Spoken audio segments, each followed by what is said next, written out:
আসসালামু আলাইকুম আমার প্রিয় শিক্ষার্থীবৃন্দ এবং ভিউয়ার্স, তোমরা নিশ্চয়ই সবাই অনেক ভালো আছো, সুস্থ আছো। তোমাদের সুস্থতা কামনা করে ক্লাস 6 মানে ষষ্ঠ সপ্তাহের অ্যাসাইনমেন্ট যেটা বাংলাটা, সেটা নিয়ে আমি হাজির হয়েছি। তোমরা দেখো, এখানে একটা অনুচ্ছেদ দেওয়া আছে। সকালবেলা আমার নভেলের সপ্তদশ পরিচ্ছেদ হাত দিয়াছি, এমন সময় যিনি মিনি আসিয়াই আরম্ভ করিয়া দিল, বাবা রামদয়াল দারোয়ান কাকাকে কৌয়া বলেছিল সে কিছু জানে না।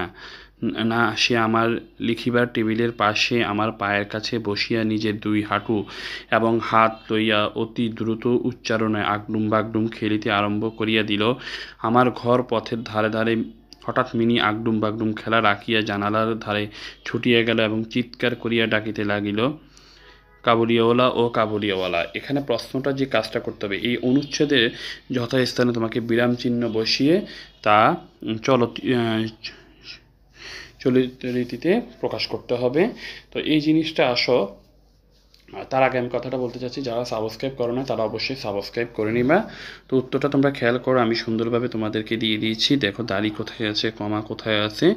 তো এই জিনিসগুলো তোমরা আসলে সুন্দর করে বুঝে একটু করার চেষ্টা করবা।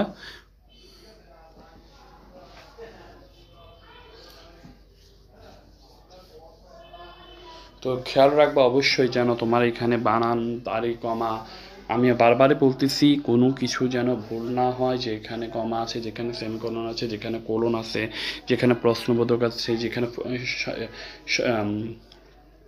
দাঁড়িয়ে আছে, এই সবগুলো জিনিস তোমরা সুন্দরভাবে দিয়ে প্রেজেন্ট করার চেষ্টা করবা। তাহলে তোমরা উত্তরটা সুন্দর করে লিখতে পারবা এবং ভালো করে শেষ করতে পারবা। তো তোমরা এগুলো আসলে একটু দেখবা ভালো করে, আর ক্লাসগুলোকে নিয়মিত ফলো করবা, তাহলে তোমরা ভালো রেজাল্ট করতে পারবা। তো এই বলে আজকে আমি আমার ক্লাসটাকে বিদায় নেব। তো বাংলা পরবর্তীতে আবার তোমাদের সাথে দেখা হচ্ছে।